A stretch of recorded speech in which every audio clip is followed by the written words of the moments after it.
Hello and welcome to the News at 5. I'm Olumide Macaulay. Thank you for joining us. We begin in the oil and gas sector. The reconciliation meeting between the management of Dangote Refinery and members of Pengasyn has now been moved to the NSA office. That's the National Security Advisor. It's to be held behind closed doors without any onlookers. The Minister of Labour and Employment, along with some members of Pengasyn who earlier arrived for the meeting, left for the NSA office for that very purpose.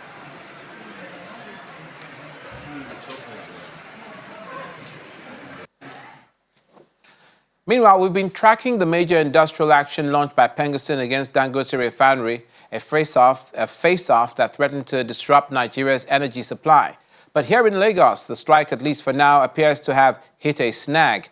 Despite the union's nationwide directive, the supply of premium motor spirit or petrol seems to be remaining stable. Our visit to key dispensing outlets across the state confirmed that motorists are buying the essential commodity quite seamlessly. There are no long queues, no panic, no shut pumps in the outlets, channels, television visited.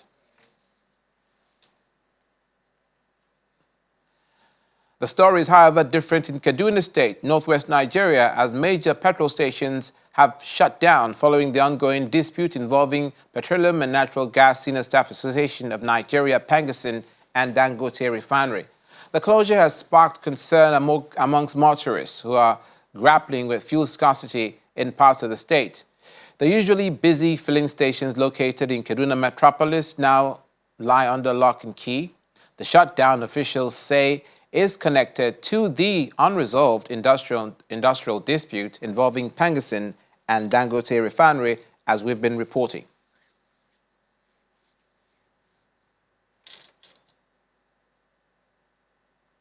Elsewhere, the Lagos State Police Command have arraigned a chieftain of the National Union of Road Transport Workers, NURTW, Shamsuddin Oladiti, popularly known as Shamillion, in court.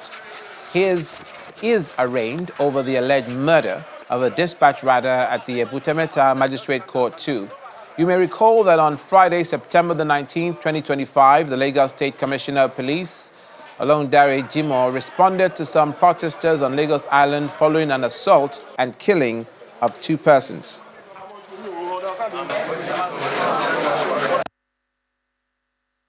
The case is a capital offense. It's a capital offense, which we have done the arraignment. Since he cannot take plea, so the file is to be duplicated and sent to DPP for legal advice. The police are still after those ones. We have only been able to lay hand on this. We represent the family of Iman Ramon, who has briefed the committee to watch their brief in this matter. Yeah, we just concluded the proceedings, and the long and short of it all is that the courts previewed the file and noted that a prima facie case has been established against defendants. So he's been remanded first for a period of 30 days whilst we await the police advice. Meanwhile, the Federal High Court in Abuja has scheduled October the 27th for the arraignment of Omoyele Sowore. The arraignment had been delayed previously due to non-service of the 5-count alleged cybercrime charge.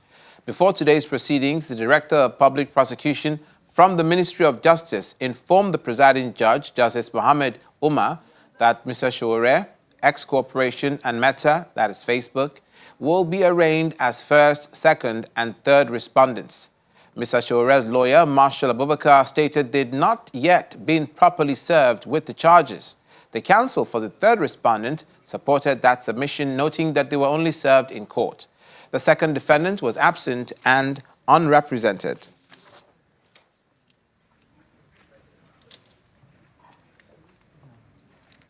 The Kano state government is set to turn the 115-year-old Kurmawa prison into a museum. The plan is part of efforts to protect and showcase the state's colonial and cultural history.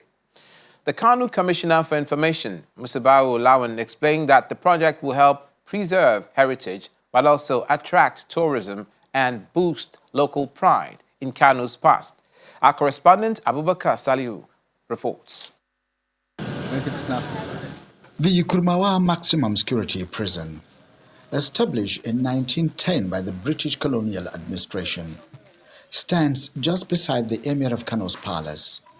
Built to house less than 700 inmates, it has over the decades become a symbol of congestion, hardship, and forgotten justice. In recent years, reports indicated as many as 92 prisoners crammed into cells meant for far fewer. Hundreds of inmates still awaited trial, some without proper documentation. Over 115 years, tens of thousands of Nigerians have passed through these gates, yet the records of many warders who supervised the prison have been lost to history.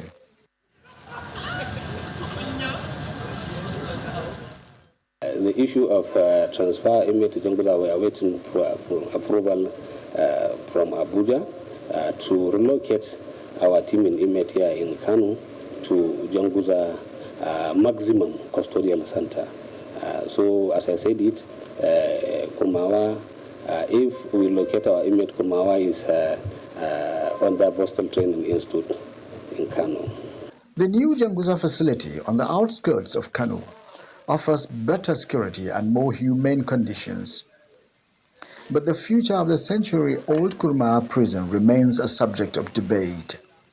Well, I do not want to really actually preempt in the recommendation of the committee because the committee has already been set up.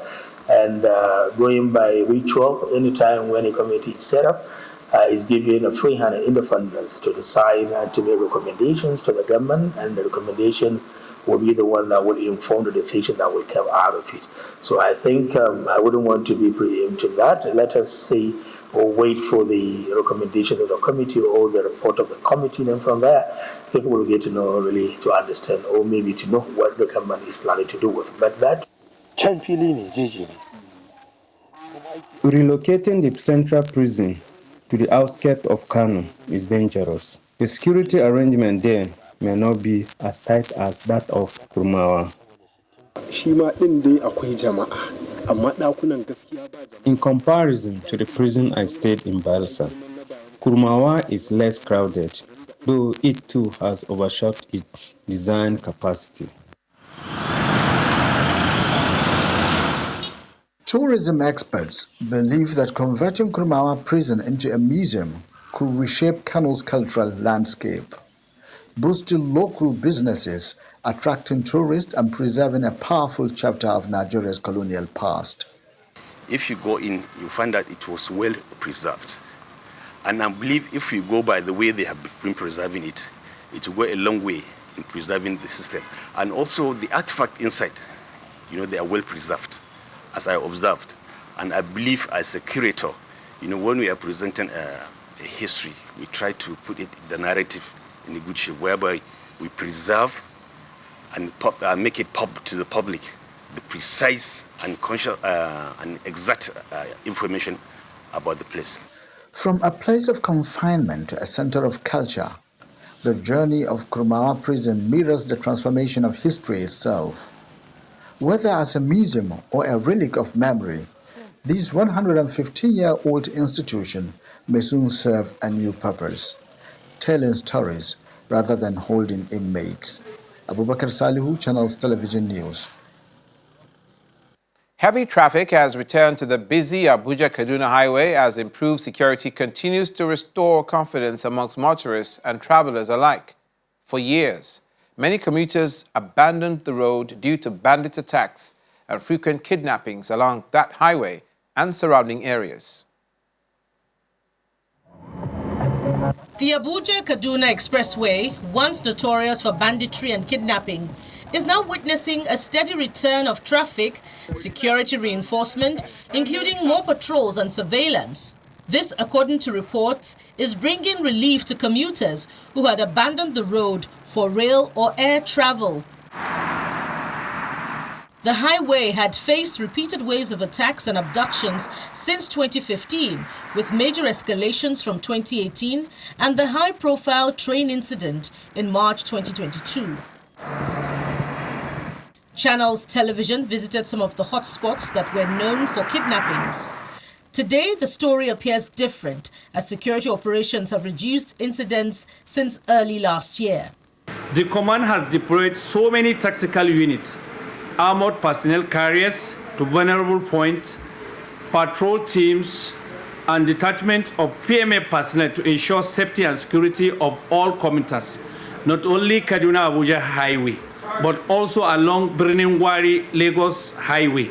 Residents like 16-year-old Moses Gabriel, a transport operator, says most people are using the road again, describing it as a sign of renewed confidence. Well, there was no peace in this environment. We were just having some little issue with these bandit people. They were just killing people, but now there is peace now everywhere. Bandits, then they disturb us by that time. By that time, they don't kill our menace drivers. Then go come cover the road. Just they shoot people. Some the road enter bush, but now everything don't come normally. Just last year, compared to now, the situation, most especially the one of now, is very okay. I can say it proudly that the government are trying.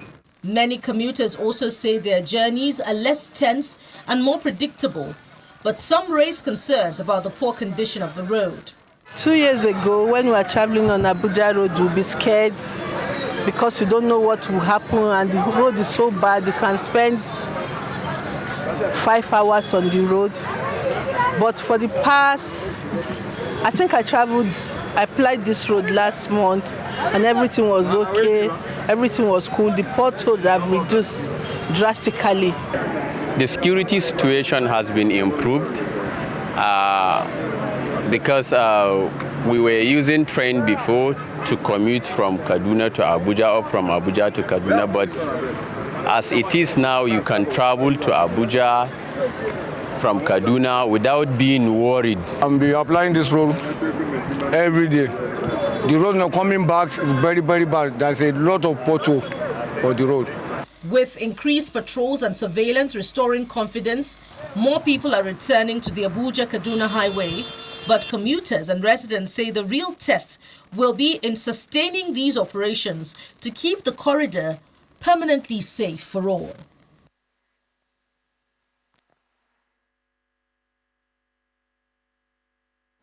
From security on the highways to the aviation sector, and the drive there to go cashless has recorded another win, as the Federal Airports Authority of Nigeria, FAN, is introducing a new mode of payment for all services within the airport.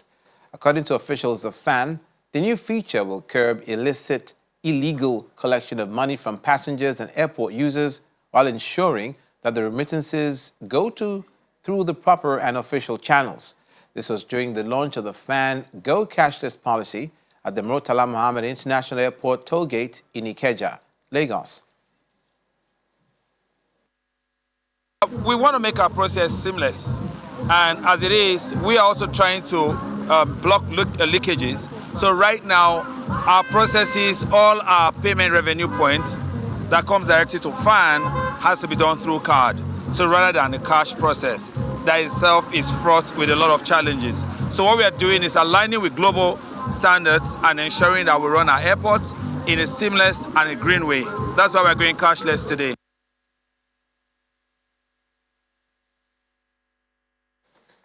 You're watching the news at 5, I beg your pardon. And the first Nasarawa Business Empowerment Summit support meeting has held. Details when we come back. Please stay with us.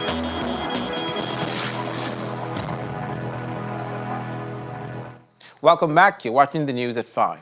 The Lagos State government have reopened the Ogudu-Ifako Bridge after the completion of the repair work carried out on the bridge section of the highway.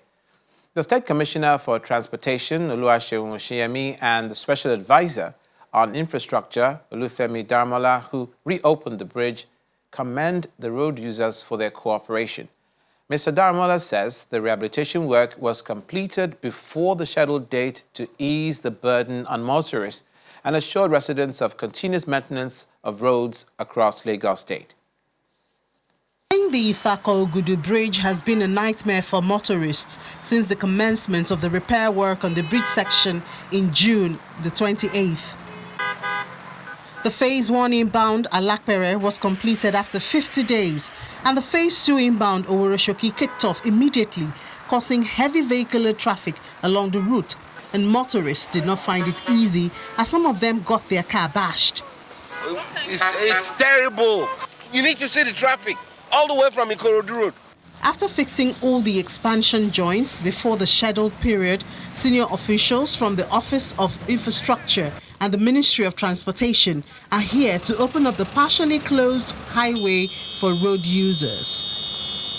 You can recall that we said we would complete both bounds, both the island and the the island and the mainland bounds over 101 days, which is over 3 months.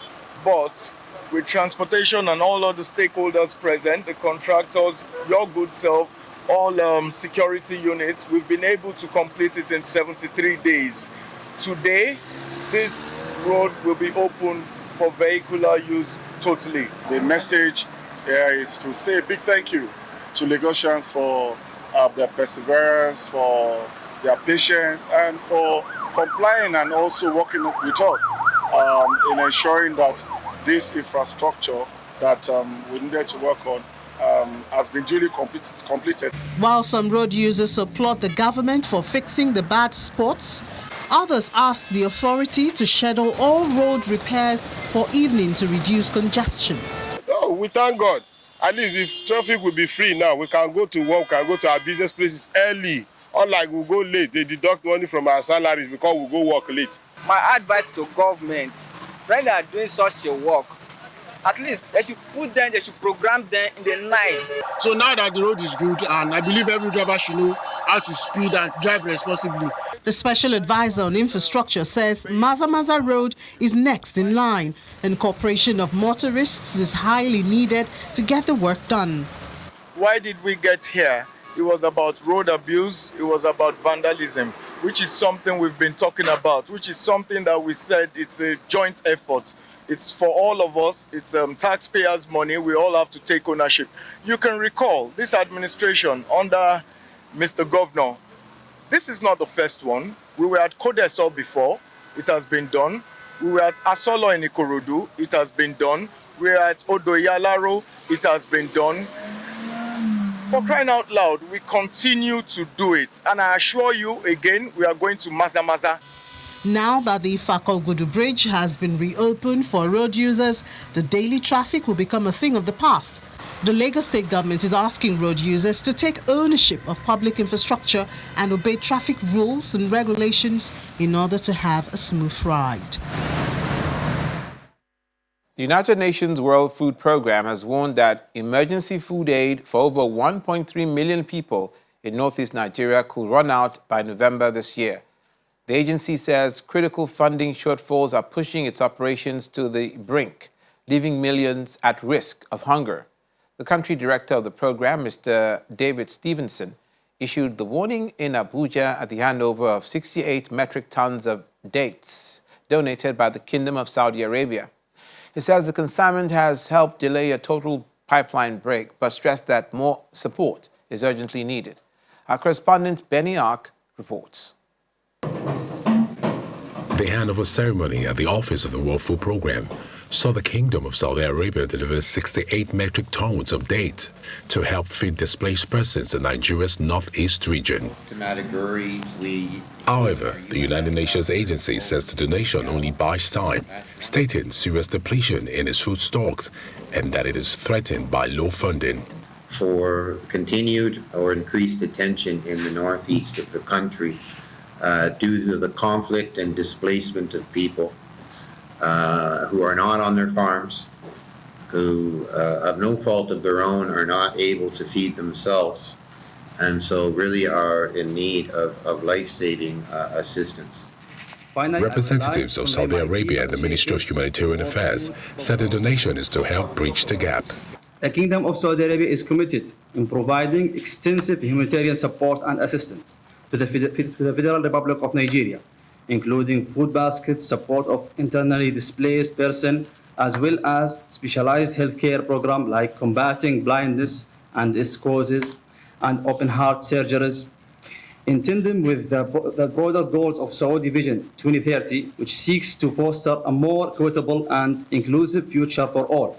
For many vulnerable households across Nigeria, particularly those grappling with the impact of conflict, displacement, poverty, and food insecurity, this intervention will provide much needed relief and comfort. Mr. Stevenson adds that the World Food Programme is working with partners on long-term investments in Northern Nigeria food systems, a strategy he describes as peace and production. If we do not get more donations very soon, we are at risk of ceasing operations by the end of November, by December. We're also looking to the government of Nigeria, to the private sector in Nigeria, to the people of Nigeria to work with us on humanitarian solutions so that we have a return to peace and production in the Northeast, and that would reduce the need for external food assistance. The World Food Programme is urging the international community, the government and the private sector to step up support and help restore Northern Nigeria as the country's breadbasket. Benny Ark, Channels Television News.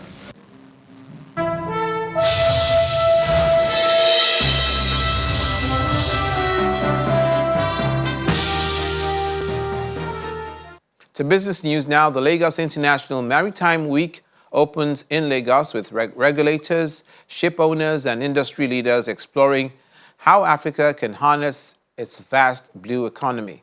Under the theme, Our Oceans, Our Seas, Our Obligations, Maximizing Africa's Ocean Resources, the event is shaping conversations on technology, innovation, and the next generation of maritime professionals. In Lagos, the ocean wasn't just a backdrop. It was the subject as Nigeria's maritime authorities, port operators, shippers, and thought leaders gathered at the 2025 Lagos International Maritime Week to explore how Africa's blue economy can move from promise to delivering real growth. Conversations probe the safety of maritime architecture and sustainability of investments in Africa's waters, especially in the Gulf of Guinea. The Gulf connects West Africa and Central Africa to global trade networks. The economic relevance is approximately over $18 billion in maritime trade flows through this corridor annually.